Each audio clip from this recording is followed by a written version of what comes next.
కానీ ఇక్కడ ఒక విషయం కదా, మీకు గతంలో కాంగ్రెస్ ఎలాగైతే విభజన చేసిన తర్వాత కట్టుబట్టలతో మిగిల్చారు అనేది ఏపీ ప్రజల భావన ఇప్పుడు వరకు ఉంది. ఆ బట్టలు కూడా బీజేపీ తీసుకెళ్ళిపోయింది అనేది తర్వాత వచ్చిన ఒక కాన్ఫ్లిక్ట్ కదా, విభజన హామీల విషయంలో కావచ్చు, గ్రాంట్స్ మీరంటున్న గ్రాంట్స్ కావచ్చు, మిగతా రాష్ట్రానికి వచ్చే నిధులు కావచ్చు. మరి ఇప్పుడు ఈ విషయంలో చంద్రబాబు అంత బ్లంట్గా బీజేపీతో ముందుకెళ్లే ప్రయత్నం చేస్తే రాష్ట్ర ప్రజల్ని పార్టీ క్యాడర్ని కన్విన్స్ చేయాల్సిన అవసరం లేదా? అదే వాళ్ళు రేపు పొద్దున వాళ్ళు ఈయన కనుక కొన్ని ప్రతిపాదనలు పెట్టారని మనకు తెలుస్తూ ఉంది. దానికి కూడా రేపు పొద్దున వాళ్ళు ఇచ్చిన హామీలు నెరవేరుస్తారా లేకపోతే ఏదైనా దానికంటే కూడా వాళ్ళు రేపు పొద్దున మేము చేయబోతున్నాం, రాష్ట్రానికి పలానా దాంట్లో ఇబ్బంది జరిగింది, మేము జగన్మోహన్ రెడ్డి గారికి పెద్దన్న పాత్ర వహించాము తప్ప మాకు ఎలాంటి సంబంధం లేదని చెప్పి వాళ్ళు చెప్పుకుంటే ఎంతో కొంత కోపం తగ్గిద్ది అనేది మాత్రం వాస్తవం. మీరు అన్నట్టు నేను చెప్పిన ఉదాహరణలు ఇవన్నీ కూడా దృష్టి పెట్టుకుంటూ ఉంటే ఆంధ్ర రాష్ట్రానికి అపారమైన వనరులు ఉన్నాయి. ఇప్పుడు తీర ప్రాంతం తీసుకెళ్ళి ఆదాయానికి వ్యాపారం చేశారు. రేపు పొద్దున అవన్నీ మళ్ళీ ఈయన చేతిలోకి వస్తే ఆదాయాన్ని ఎట్లా సృష్టించాలో ఈయనకి తెలుసు. ఆదాయంతో పాటు సంక్షేమాన్ని రెండింటిని సంపాదన చూసుకుంటూ వెళ్ళిపోతాడు, ఎవరికీ ఇబ్బంది లేదు.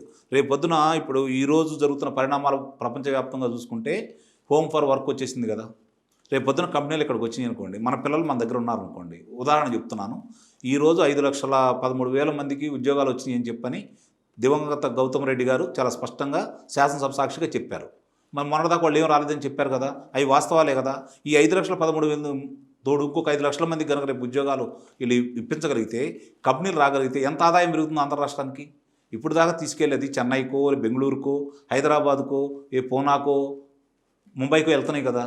వాళ్ళందరూ ఇక్కడ ఉన్నారంటే అదే చిన్న విషయం. మీరు చెప్పిన వినడానికి ఊహించడానికి చాలా బాగున్నాయి, కానీ ఏపీ ప్రజలను ఎందుకు నమ్మాలి? ఏ పరిశ్రమలైనా, ఏ పారిశ్రామికవేత్తలైనా.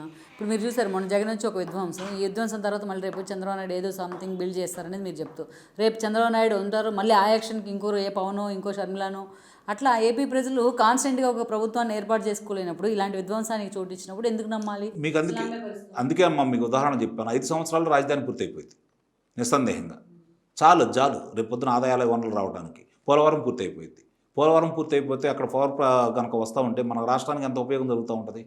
ఈరోజు ఇంకో చిన్న ఉదాహరణ చెబుతాను. దార్శనికుడైన ఒక నిర్ణయానికి ఏ విధంగా రావాలి అంటే, నదులు అనుసంధానం చేసి పట్టిసీమ ద్వారా కృష్ణా పరివేవ ప్రాంతానికి నీళ్ళు అందజేస్తే ఎకరాకి 2 బస్తాల నుంచి 3 బస్తాలు ఎరువేసే అవకాశం తగ్గింది. 2 బస్తాల నుంచి 5 బస్తాలు అధికంగా పండినాయి. అంటే ఎంత ఆదాయం వచ్చింది చెప్పండి. ఆ తర్వాత ఇక్కడ ఈ నీరు ఇచ్చినందువల్ల శ్రీశైలంలోనూ నాగార్జునసాగర్ నీళ్ళు ద్వారా రాయలసీమకు నీరు అందించాడు కదా, ఇదే పులివెందులకు నీళ్ళు ఇచ్చాడు కదా. మరి వీళ్ళు వచ్చిన తర్వాత ఈ 5 సంవత్సరాలు ఏం చేశారు చెప్పండి. అన్నమయ్యది ఇప్పుడు దిక్కులేదు, కనీసం ప్యాకేజీలే లేవు నష్టపోయిన వాళ్ళు కదా. అంటే ఇవన్నీ చేయగలరు కదా చంద్రబాబు నాయుడు గారు. ఆ సమర్థత ఆయనకు ఉంది కదా. అవి చేసుకుంటూ వెళ్ళిపోతే చాలు కదా రాష్ట్రానికి బాగుపడటానికి. ఈరోజు చంద్రబాబు నాయుడు గారు ముఖ్యమంత్రి, మీరు అన్నారు పరిశ్రమలు ఎలా వస్తాయని. నిస్సందేహంగా రేపు పొద్దున వీళ్ళు కూటమితోటి 160 సీట్లు గట్టిగా వస్తాయని చెప్పి భావిస్తున్నారు ప్రజలందరూ కూడా. ప్రజలు ఏమనుకుంటున్నారంటే, తిరిగి వైఎస్ఆర్సీపీ పార్టీ పురుడుకు పోసుకునే విధంగా ఆయన్ని తుడిచిపెట్టాలని వాళ్ళు కోరుకుంటున్నారు. ఆయన 30-40 సీట్లు వచ్చినా కూడా రాష్ట్రంలో వాళ్ళకి ఎవరు మిగలరు. అధికారం కోల్పోయిన తర్వాత ఆయన అభియోగాలకు ఎదుర్కోవాలి, శిక్షలు పడతాయా లేదని తర్వాత విషయం. ఆయన దగ్గర ఉన్న డబ్బులు ఉండి కాపాడుకోవాలి. నాకు తెలిసినంతవరకు నేను చెబుతున్నాను, గుర్తుపెట్టుకోండి, ఇదే రోజు ఎన్నికల సమయంలో కూతుళ్ళ దగ్గరికి వెళ్ళి వస్తానని చెప్పని ఆయన విదేశాలకు వెళ్ళి ఎన్నికలు రాకపోతే మళ్ళీ ఆంధ్ర రాష్ట్రానికి రాడు. ఇది చాలు కదా పరిశ్రమలు రావడానికి.